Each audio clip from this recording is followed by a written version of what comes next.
Bella, Assalamualaikum warahmatullahi wabarakatuh. Selamat pagi, adik-adik semua. Waalaikumsalam. Pagi, Pak.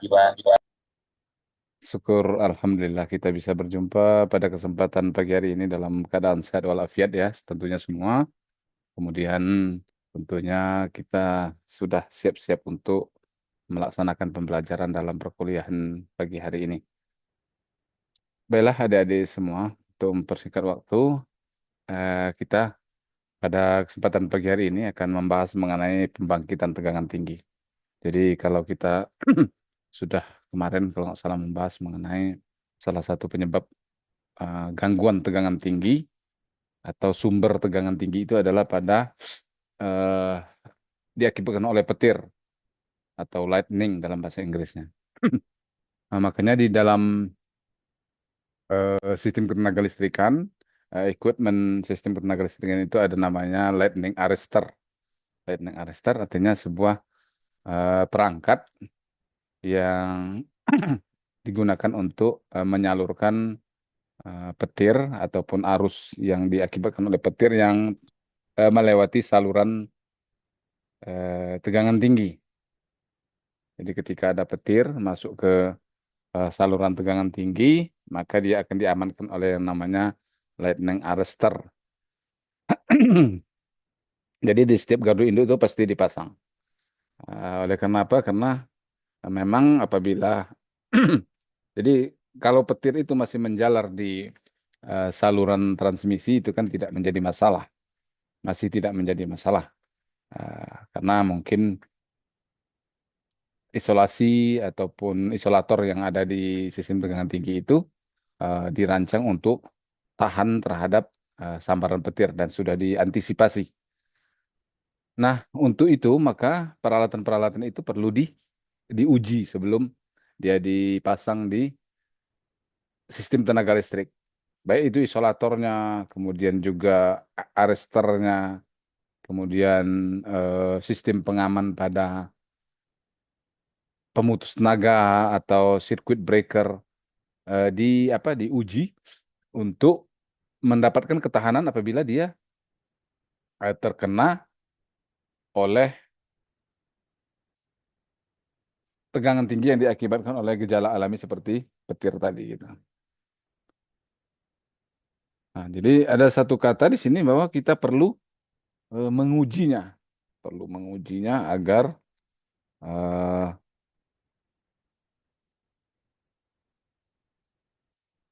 sebentar ya volumenya kecil.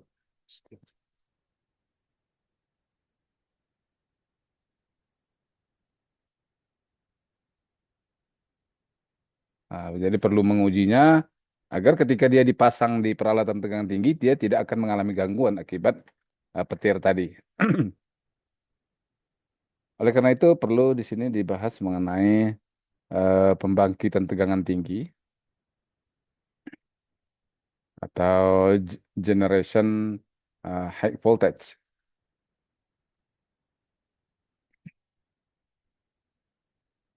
Sudah terlihat ini presentasinya atau apa tagnya yang saya share? Sudah, Sudah, Pak. Pak. Sudah ya. Jadi generation of high voltage, pembangkitan tegangan tinggi. eh ada juga pembangkitan tegangan tinggi itu kan digunakan untuk agar supaya tegangan transmisi itu menjadi tegangan tinggi, ekstra tinggi, bahkan eh, ultra high voltage atau ultra tinggi.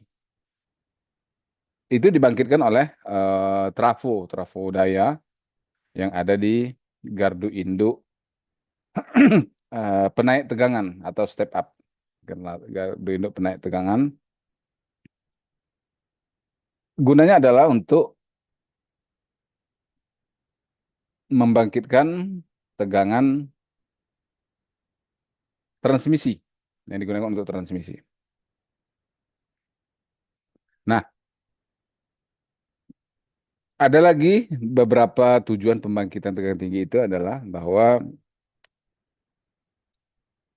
ada yang tegangan tinggi itu AC atau alternating current, ada juga yang DC. dan juga ada impuls. Jadi DC dan impuls ini sebenarnya sama, sama-sama tegangan DC. Cuma saja impuls ini DC-nya apa ya? eh, Satu periode yang singkat. Sementara kalau DC yang tegangan dari baterai misalnya itu kan periodenya kan panjang. Kalaupun dia nanti nilainya turun, amplitudenya turun, itu dalam rentang waktu yang panjang. Nah, lebih dari 1 detik, 2 detik gitu kan. Nah, sementara petir itu tegangan impuls yang sangat singkat di bawah 1 mikrodetik. Jadi keduanya yaitu alternating dan direct atau searah dan bolak-balik ini digunakan untuk transmisi daya listrik dan digunakan juga untuk tujuan pengujian atau test purpose. Kemudian high transient atau tegangan tinggi impuls dan transient dalam waktu yang sangat singkat seperti yang katanya. Jadi waktunya singkat seperti petir tadi. Kemudian juga transient voltage, tegangan transient. Atau juga ada yang lebih panjang durasinya itu namanya ada switching surge. Switching surge. Jadi tegangan surya switching namanya. Switching surya. Itu ya.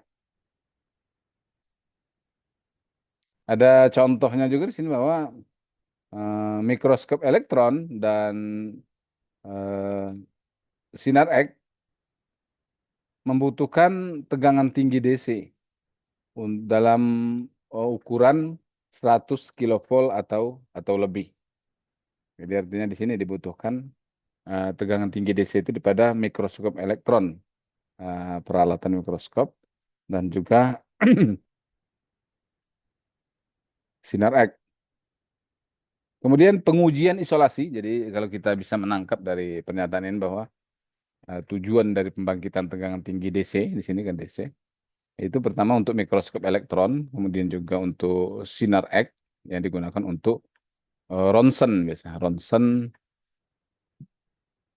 tubuh manusia untuk mengetahui penyakit dalam tubuh manusia tanpa kita harus mengoperasinya.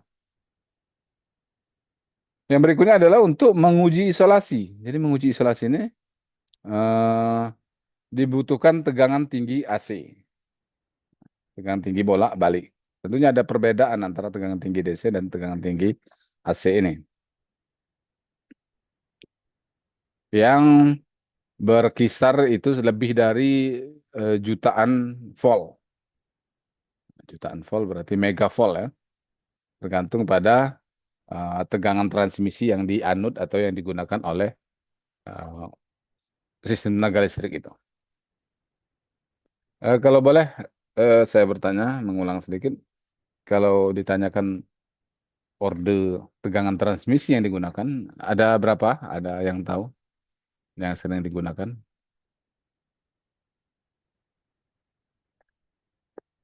Ada berapa? Nah, tegangan tinggi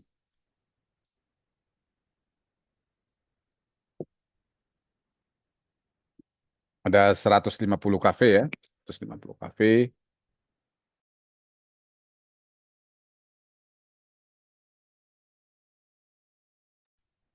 150 kV, ada eh, 275, ada 300, ada 500 dan ada 1000 kV ya. Jadi simulasi dari tegangan juga digunakan tegangan tinggi, pembangkitan tegangan tinggi ini untuk simulasi tegangan lebih. Nah, jadi di laboratorium terutama itu diperlukan simulasi terhadap eh, tegangan tinggi yang terjadi di sistem tenaga listrik.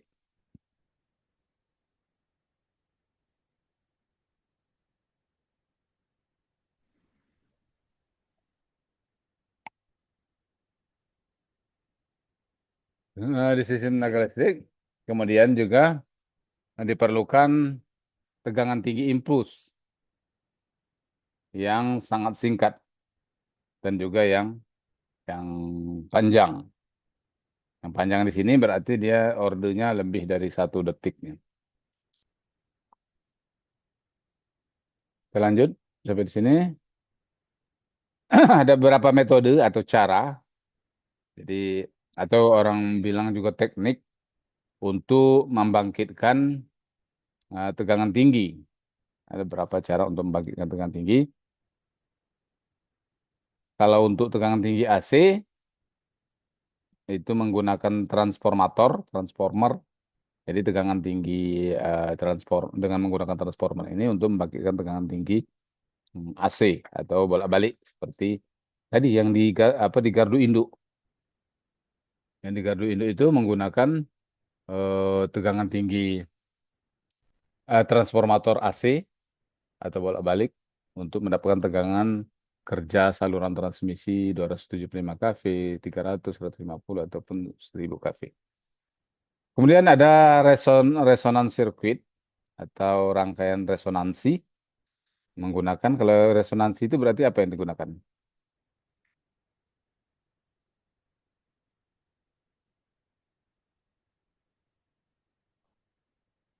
Berarti menggunakan L dan C. Kan ada rumusnya kan resonansi itu F sama dengan akar L per C. Kemudian ada kumparan Tesla. Tentunya menemukannya adalah Nikola Tesla.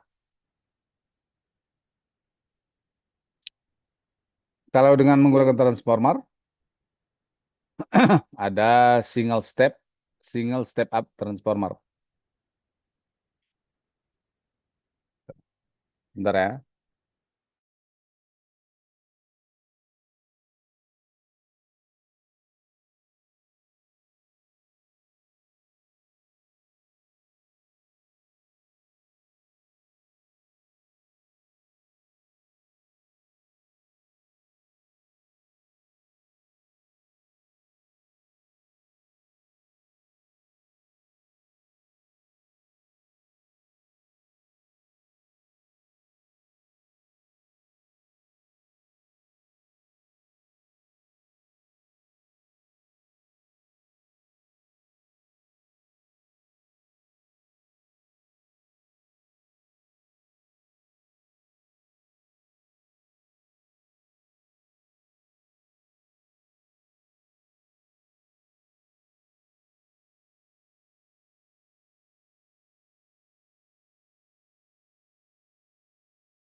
Ya, jadi ada single step up transformer untuk membangkitkan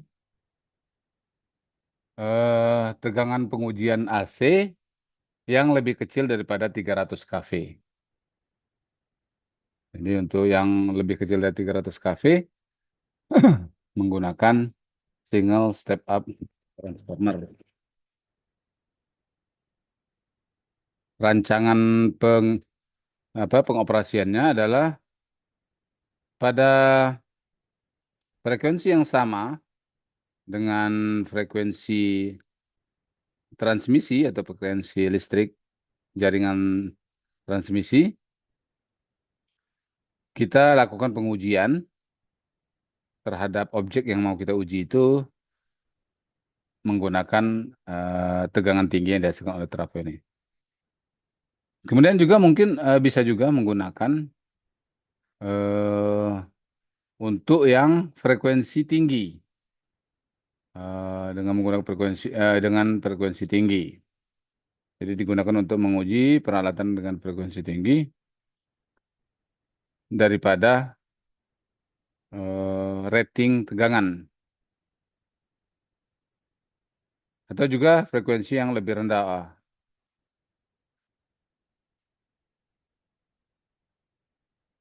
Jadi ini untuk menghindari eh, saturasi daripada inti trafo yang digunakan. Jadi kan trafo itu kan kalau digunakan dengan frekuensi yang tinggi itu akan terjadi saturasi pada intinya yang terbuat dari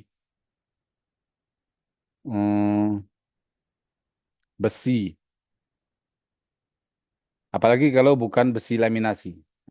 Besinya besi biasa, misalnya bukan besi laminasi, maka akan terjadi namanya rugi-rugi histeresis atau eddy current. Eddy current itu arus yang berputar di sekitar ini besi itu, komponen besi yang dialiri arus listrik, maka akan terjadi eddy current. Kemudian yang kedua, tadi kan yang pertama itu adalah single step up transformer, ada transformer cascade. Nah, cascade ini artinya transformasinya itu trafonya itu bertingkat untuk membangkitkan tegangan yang tinggi. Kalau kita lihat di gambar ini ya, mungkin Anda nanti bisa juga search di sumber yang lain atau di bahan di internet secara online. eh jadi menggunakan trafo satu kV dan satu kV. Ada tiga buah trafo satu kV yang dibuat bertingkat.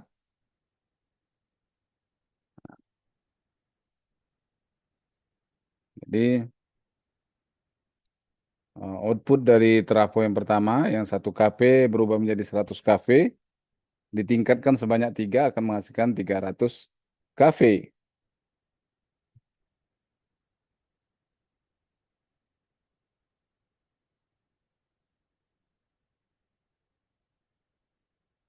Nah, jadi kalau kita lihat di sini kita besarkan gambarnya seperti ini dia.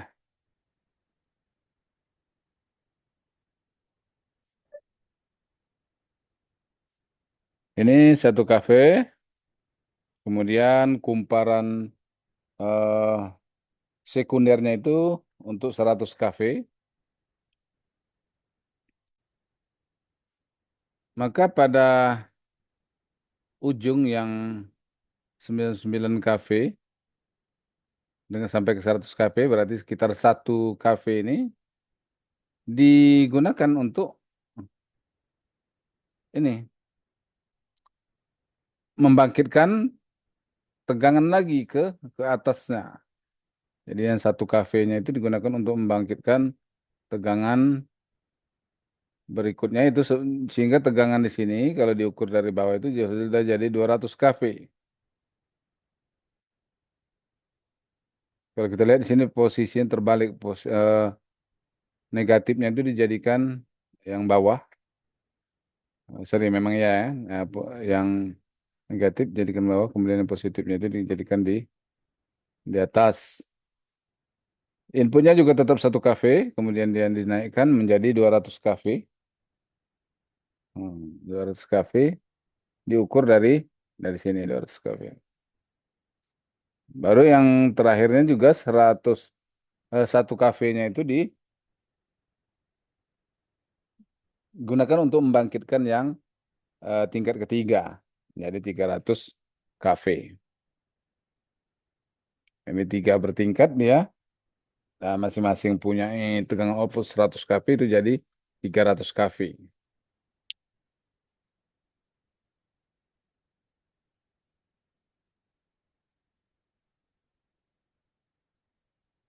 Ini gambarnya. Anda juga bisa search ya di internet gambarnya ini.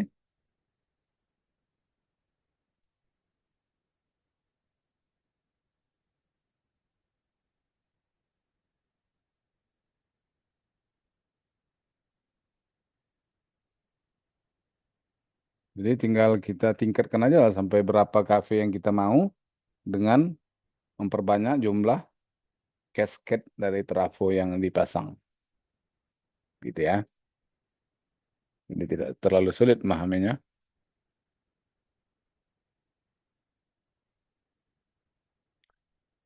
In the cascade arrangement sound seperti yang ditunjukkan tadi dari eh trafo yang digunakan, cascade itu, setiap trafo membutuhkan hanya isolasi 100 kV. Sehingga trafonya itu bisa jadi lebih lebih kecil. Jadi dengan menggunakan cascade ini maka trafo yang digunakan lebih kecil tapi di apa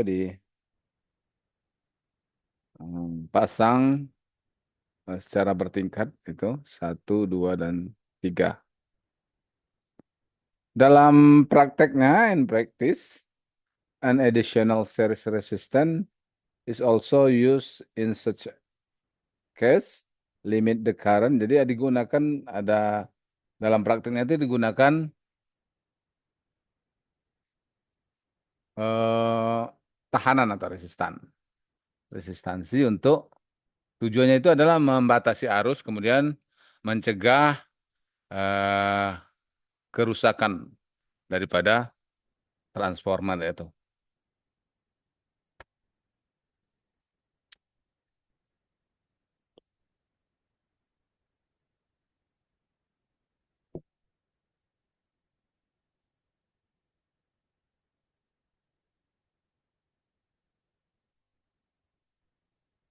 Kemudian ada beberapa kelemahan lah boleh dibilang ya daripada transformator cascade ini.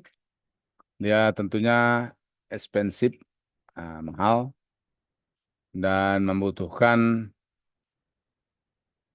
tempat atau space yang lebih besar. Karena apa? Karena dia ada tiga buah trafo yang dipasangkan. Satu trafo saja kan mahal.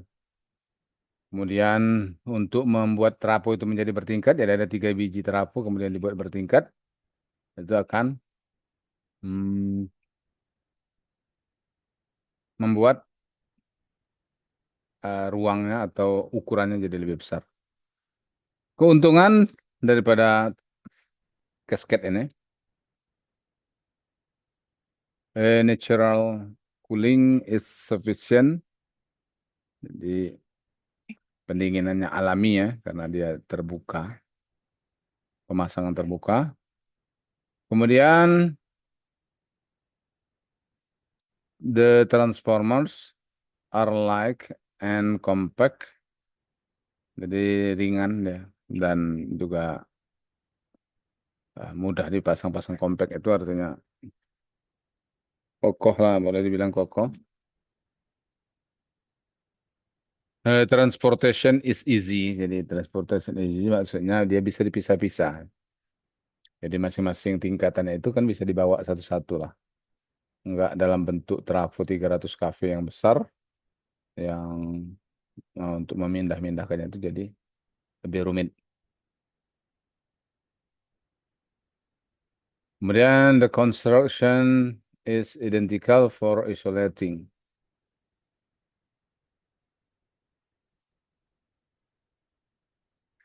Jadi dia hmm, masing-masing itu kan identik dari tingkat satu, 2, 3 dan seterusnya itu. Jadi saya mungkin gini lah ya, pas misalnya terjadi kerusakan satu, bisa diganti dengan trafo lain, penggantinya satu. Jadi enggak. Kalau yang satu langsung besar pembangkitan 300 kV, jika terjadi kerusakan maka secara total dia akan harus diganti atau diperbaiki. Tapi kalau cascade ini maka kerusakan di bagian mana yang rusak, di tingkat berapa yang rusak, situ saja yang kita perbaiki, itu kita ganti.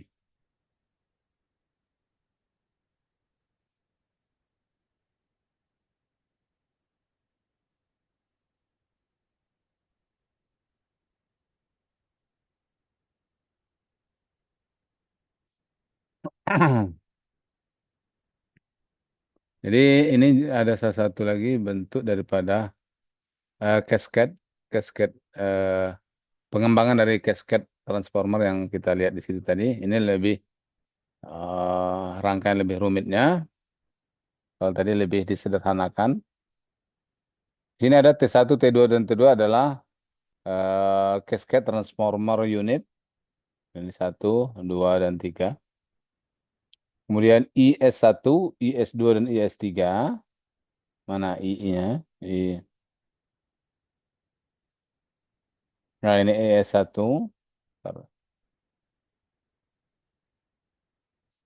Nah, IS1, IS2, dan IS3 adalah isolation transformer unit. Kemudian C1, C2, dan C3 capacitance voltage divider untuk pengukuran tegangan tinggi setelah tingkat pertama, tingkat kedua, dan ketiga. Mana ini? Oh ini C1, C1, C2, dan C3. Sini kan nampak kan cara memasangnya itu. Kemudian V1, V2, dan V3. V1, V2, dan V2. Mana V1, V2, dan mana V3 ya? V3.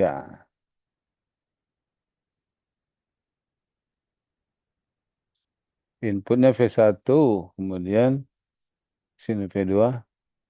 Ini V3 ya. 2V2 ini V3 nih. Oh ini sorry. V1 V kecil. Di sini V2 di sini, V3 di sini.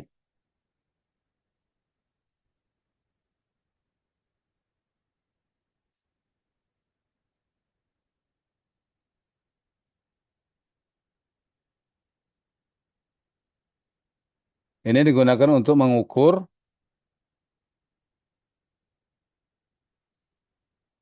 tegangan, tegangan, tegangan dari tingkat satu, tingkat 2, dan tingkat 3. Jadi dipasangkan alat ukurnya di situ. Kemudian satu primary atau low voltage winding, satu. Dua itu high voltage winding. Itu voltage yang dua ini. Kemudian tiga excitation winding. Jadi ada eksitasinya. Trafo ini ada eksitasinya. Kalau kita lihat di sini, nah coba kita perdetil lagi rangkaiannya ya, supaya kita lebih paham ketika kita melihat ini, jadi nggak bingungan kita. Ini V1 dan sebagai sumbernya atau primernya.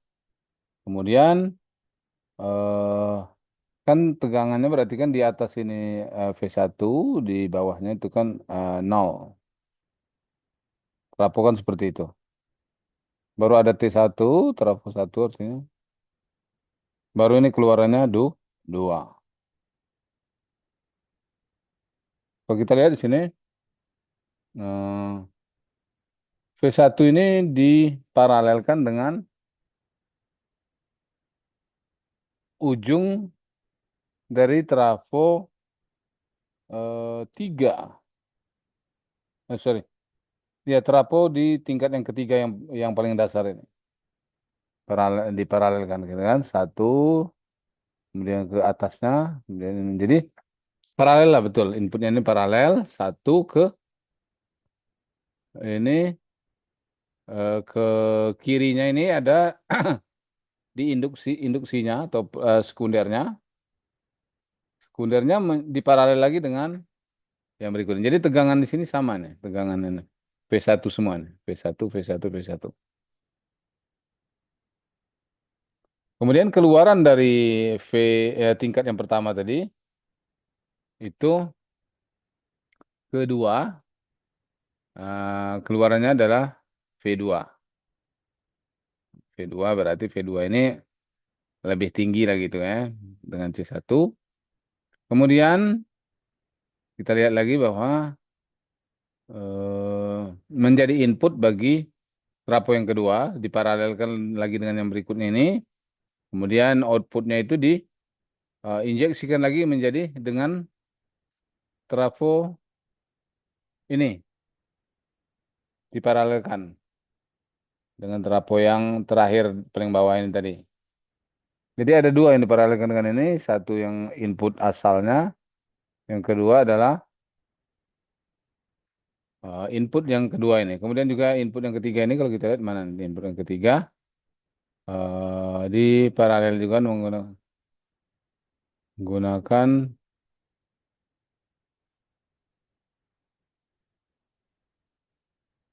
input yang ketiga itu diparalelkan dengan tidak ada dia jadi input ketiga dia punya dua input lagi di bawahnya yang mana input yang paling bawah tadi adalah di paralel dengan input yang pertama dan kedua.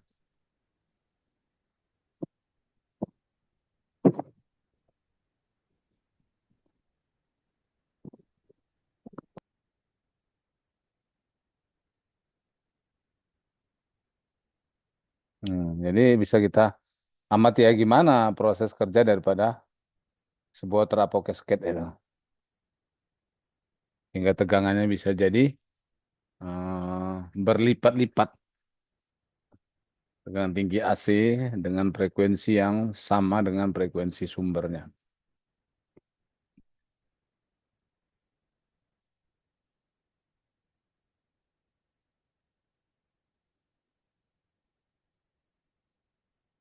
Ini yang memakai namanya isolating transformer for excitation.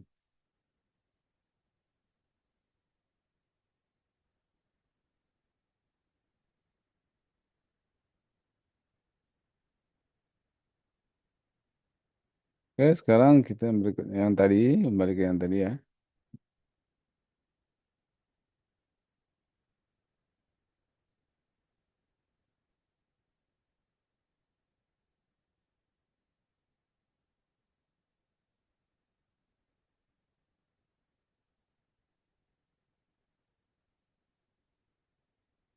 Kemudian voltage control of testing transformer. Kebanyakan pengujian, spesifikasi pengujian merekomendasikan em, penaikan tegangan yang pelan ataupun mulus. Jadi dia penaikan tegangan itu secara perlahan-lahan dan mulus. Mulus itu nggak patah-patah. Dari nol sampai ke tegangan ujinya. Jadi ketika dinaikkan dari nol ke sampai 300 kV tadi, itu secara perlahan ya. Secara perlahan.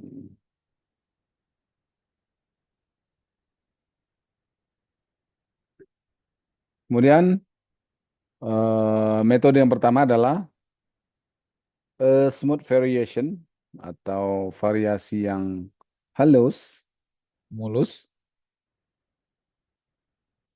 daripada tegangan dibutuhkan atau diperoleh dengan slider resistant. Slider resistant ini, slider resistant control itu apa? macam apa ya, potensiometer, potensiometer, seperti yang ditunjukkan di gambar di bawah ini.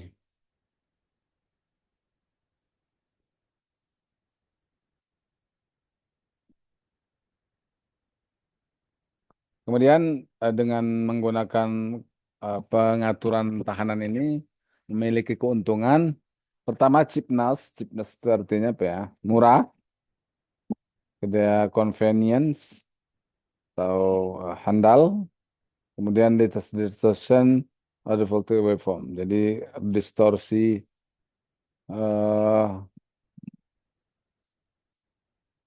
gelombangnya itu lebih lebih kecil. Voltage control of testing transformer by slide resistance ini gambarnya. Jadi inputnya itu di apa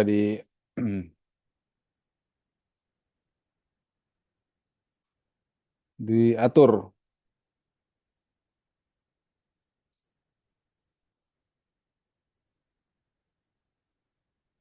Menghilangkan.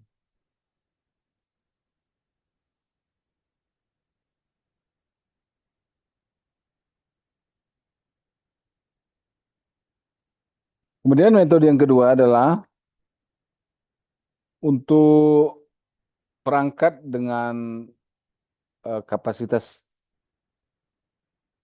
kapasitas tinggi. Contohnya adalah untuk yang berukuran besar, maka biaya daripada tahanan itu akan membuat rugi-rugi, rugi-rugi dan menjadi satu ketidakunggulan daripada peralatan itu. Ada rugi-rugi tembaganya itu equator area. Kemudian variation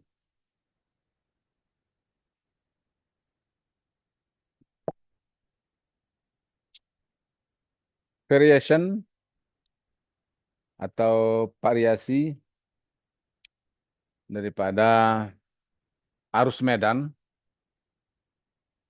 sinkron generator sinkron itu biasanya lebih eh, mulus atau halus.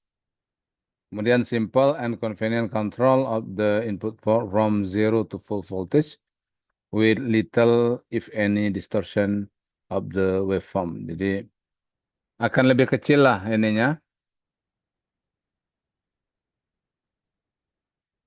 inputnya.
Tes, tes. Ada. Tadi mati berarti audio saya. Kemudian metode yang ketiga adalah untuk kontrol atau pengaturan yang lebih akurat pada tegangan outputnya. Jadi kan kita menginginkan tegangan yang smooth atau halus, maka dibutuhkan kontrol yang lebih halus.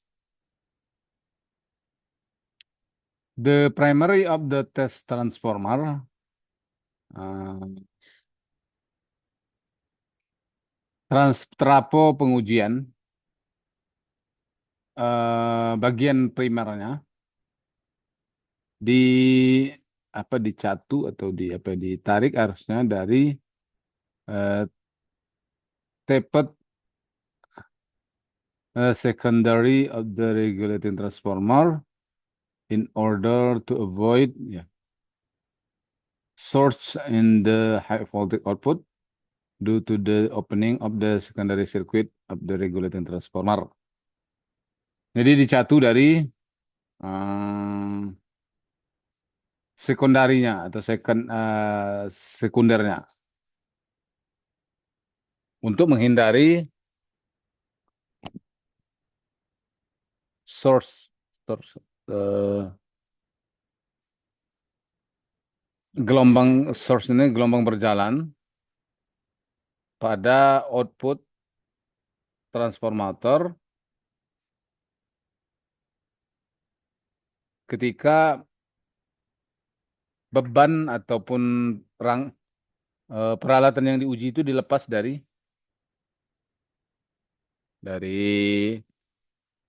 trafo uji ini. Jadi digunakan sekundernya itu dicatu ke situ.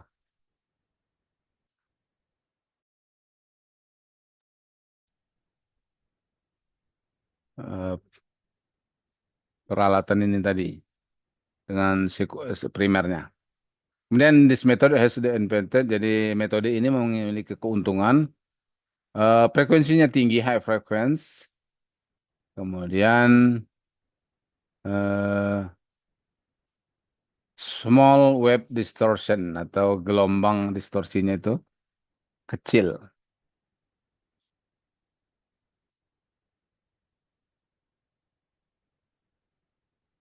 Kemudian untuk kerja berat, pengujian dalam peralatan kerja berat digunakan sebuah induction regulator atau regulator induksi yang bisa digunakan untuk mengatur tegangan input dari trafo uji. Kemudian stator primary membawa atau menghasilkan arus, kemudian pada sekunder rotor dihubungkan ke suplai utama atau suplai primer tadi, seperti yang ditunjukkan di bawah ini gambarnya.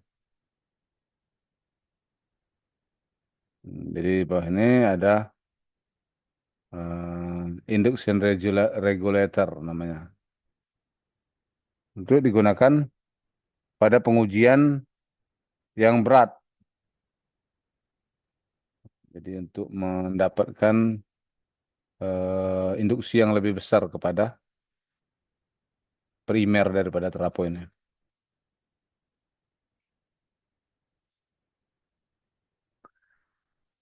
Induction regulator can be arranged. Jadi regulator induksi tadi dapat diatur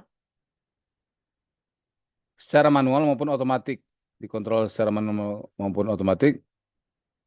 Tetapi ada beberapa kerugian atau tidak bagusannya. Pertama, tentunya high cost, karena kalau udah menggunakan otomatis itu pasti peralatan jadi mahal. Kemudian diperlukan perancangan yang hati-hati untuk menghindari distorsi gelombangnya.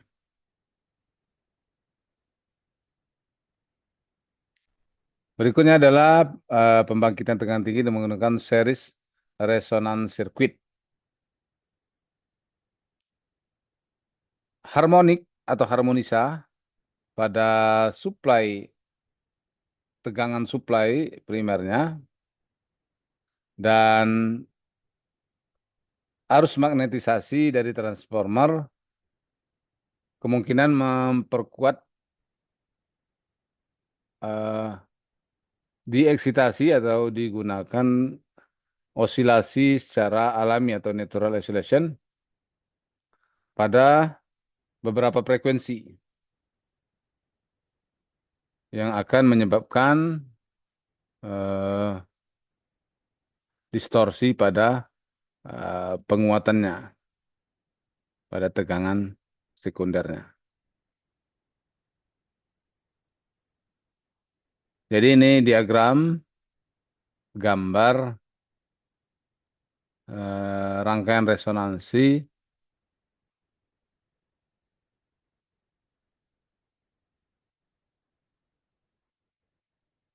yang digunakan untuk membangkitkan tegangan tinggi.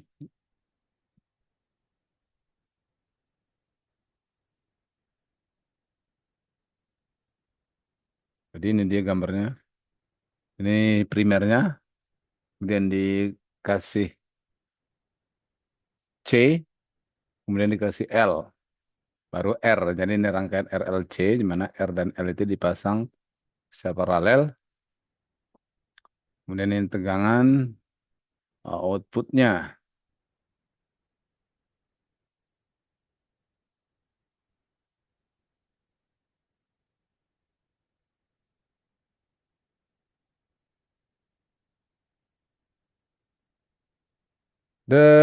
Prinsip daripada resonansi dari sebuah rangkaian LC dapat dibuat menggunakan tegang dapat digunakan untuk menghasilkan tegangan tinggi dengan trafo yang diberikan. Jadi L-nya itu adalah L dari trafo. R menyatakan tahanan resisten, tahanan paralel ekuivalen yang diletakkan pada yang terjadi atau tahanan pada induktansi ekuivalen pada belitan trafo ataupun pada peralatan yang diuji.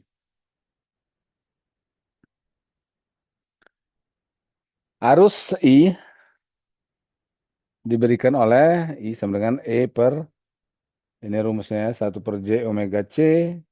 Ini J omega C itu adalah rumus dari XC. Kemudian J tambah J omega L R per R tambah J omega L.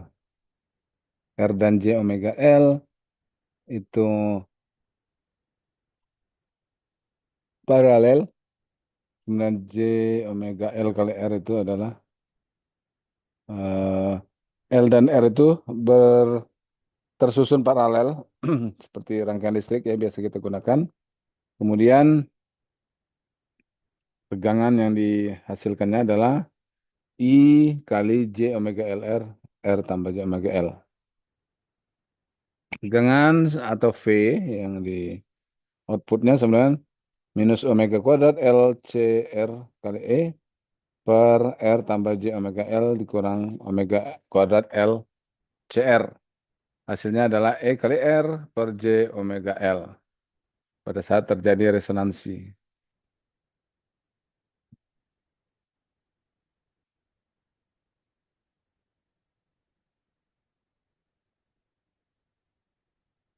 Karena R biasanya digunakan sangat besar, R yang digunakan pada rangkaian itu sangat besar, maka key factor of the circuit atau key sembilan R per R itu maka akan menjadi sangat sangat besar, key factor.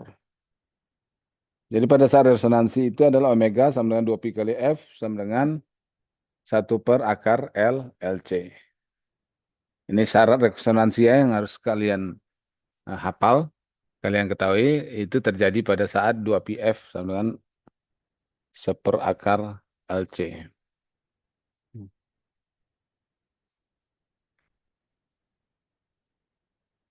Aplikasi atau penerapan daripada prinsip resonansi pada frekuensi daya ditunjukkan pada gambar di bawah ini.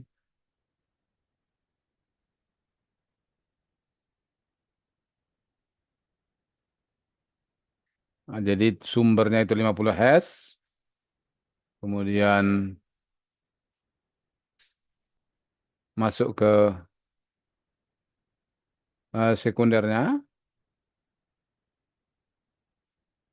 ada LC, kemudian menjadi sumber untuk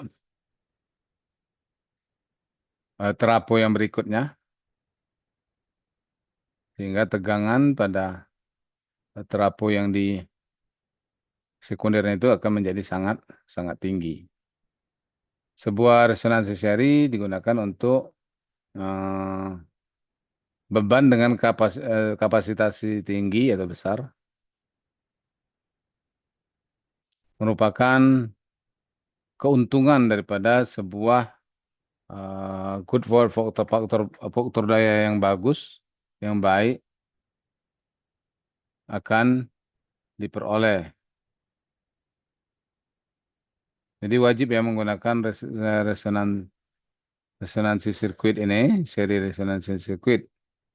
Jadi yang dimaksud dengan seri resonansi sirkuit adalah L dengan C itu dipasang secara seri. Sementara tadi R paralel dengan L. Resonan di set pada rating 250 kV, 20 megavolt ampere. Dihasilkan dan dipergunakan juga untuk supply tegangan tinggi untuk eh, mesin sinar X.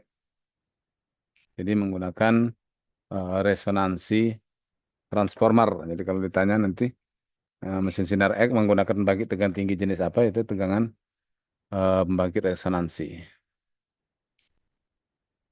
Ini rangkaian yang lain untuk resonansi di mana C, kemudian ada namanya gap G2, G1 itu untuk menghasilkan atau membangkitkan tegangan tinggi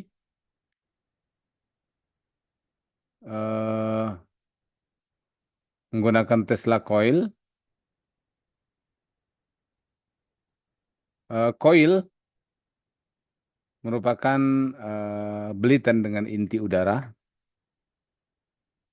pada transformator step up dengan kedua belitannya itu ditempatkan kapasitor pada primer dan sekundernya. Seperti gambar di bawah ini ada C1 itu seri dengan L, kemudian yang di sekundernya L2 seri dengan C2.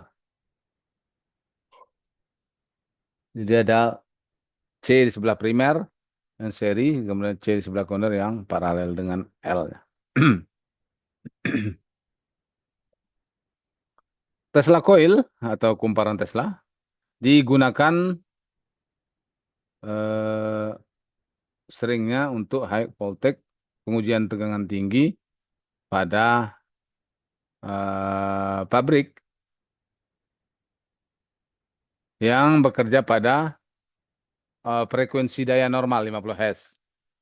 Karena eh, gelombang tegangan kompleks gelombang kompleks tegangannya bagian kompleknya atau imajinernya dari tegangan outputnya dan radio interference radiates from the spec gap. Nah, tapi dia menghasilkan eh, radiasi interferen dengan adanya pemakaian spek gap tadi atau celah udara tadi ya. Celah udara itu kan sama seperti busi pada kendaraan kita itu akan mengakibatkan interferensi pada saluran komunikasi. Biasanya TV bisa jadi berkedip-kedip karena eh, ketika didekatkan dengan koil yang menghasilkan api pada busi kendaraan.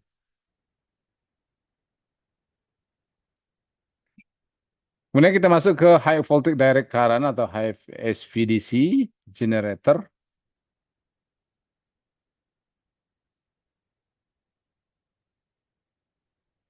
Tegangan tinggi DC digunakan untuk beberapa bidang atau beberapa keperluan. Dan yang paling sering itu digunakan pada pure scientific research work atau riset keilmuan.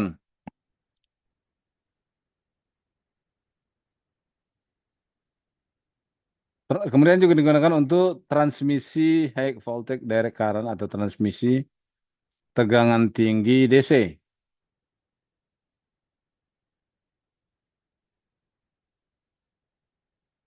Jadi ada tegangan tinggi DC bisa diuji menggunakan tegangan DC juga.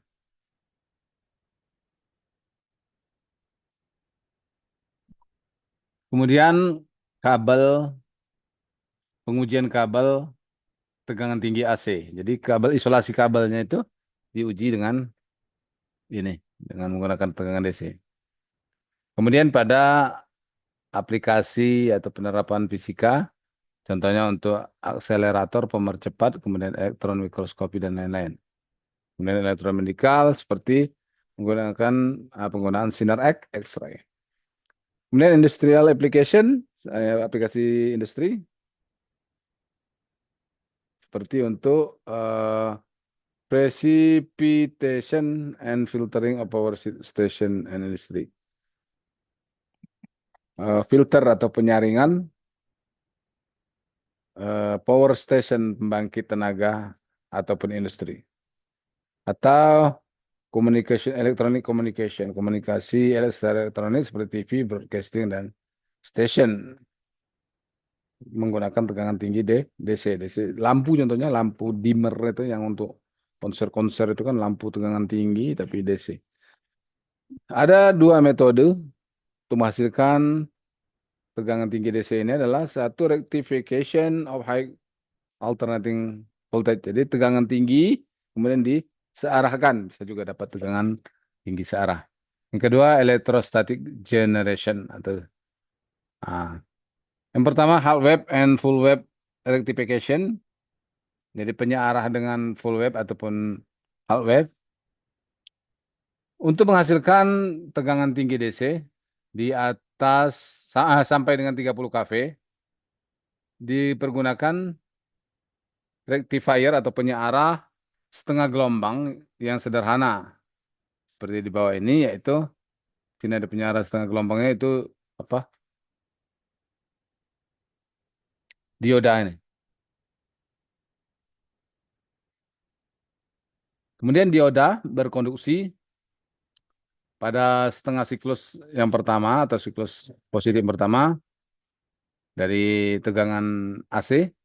Kemudian dia akan mengisi atau mencharging kapasitornya, yaitu reservoir capacitor C, ideally the peak voltage V. Nah, tegangan puncak dari pengisian itu merupakan tegangan eh, trafo, step up itu, trafo tegangan tinggi tadi.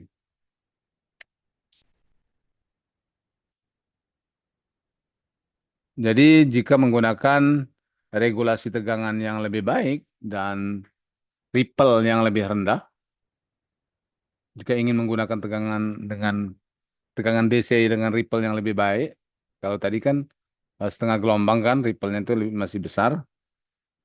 Kalau memang mau lebih rendah ripple-nya, maka dibutuhkan lebih daripada half wave rectifier atau penyearah setengah gelombang, tapi bahkan lebih daripada full wave rectifier seperti digunakan di gambar di bawah ini.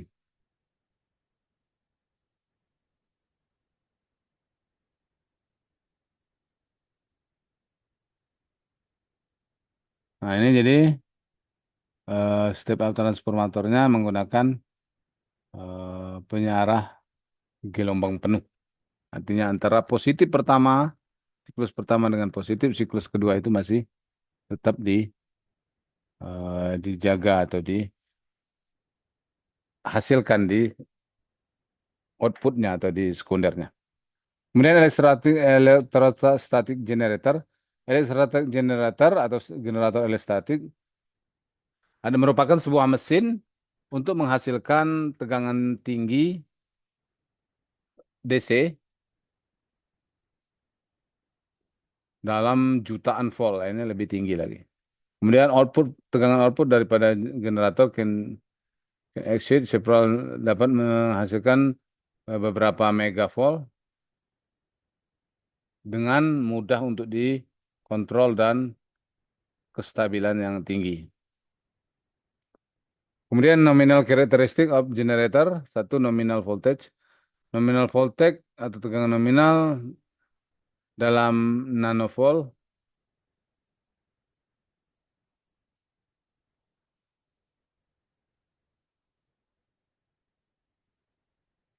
V dikalikan dengan berapa banyak tingkatannya atau N. Kemudian maksimum impulse voltage atau tegangan maksimum voltage, impuls maksimum V yang bisa diberikan kepada benda uji atau perlengkap peralatan yang diuji adalah lebih rendah daripada nanovolt impulsnya, ya. Karena tegangan, efisiensi tegangan lebih kecil daripada 100%. Sehingga resistansi dan induktansi atau tahanan dan induktansi daripada generator akan eh, jadi pada saat tahanan dan induktansi generator itu 100%. Nah, nominal kapasitansi nominal, kapasitansi generator atau pembangkit nominal C per N in the capacity per stick pada setiap tingkatan dibagi dengan jumlah daripada tingkatannya. Kapasitansi nominal daripada paling tidak 5 kali kapasitansi of the benda objek daripada benda objek dibutuhkan di voltage efisiensi sehingga akan menyebabkan tegangan efisiensi tegangan itu terlalu rendah. Yang ketiga, nominal energy. The nominal energy of the generator is denoted by its maximum stored energy and is given by CV square. Jadi energi nominal dari generator ini dinyatakan dengan energi yang disimpan maksimum yang dinyatakan dengan C kali V kuadrat. Yang mana besarnya itu 10 kilojoule sampai 100 kilojoule. Oke, sampai di sini dulu ya pembicaraan kita mengenai tegangan tinggi DC ini, pembangkitan tegangan tinggi DC ini. Teknik-tekniknya sudah ada saya sampaikan, tinggal Anda membaca lagi lah, memahaminya. Mungkin yang belum paham rumus-rumusnya tadi bisa menggunakan internet untuk membaca supaya agak lebih paham ya, supaya memahaminya. Jadi buka lagi di internet bagaimana teknik-teknik pembangkitan tegangan eh, tinggi AC dan DC tersebut dan beberapa peralatan yang digunakan.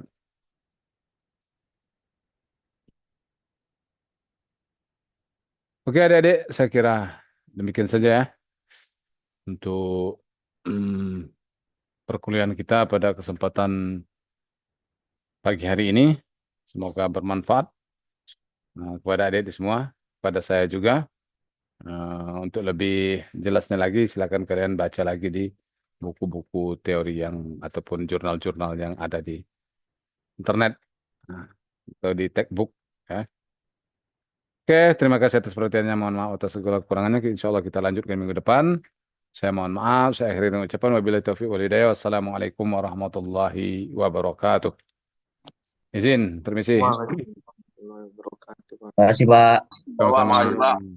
Ya, izin ya.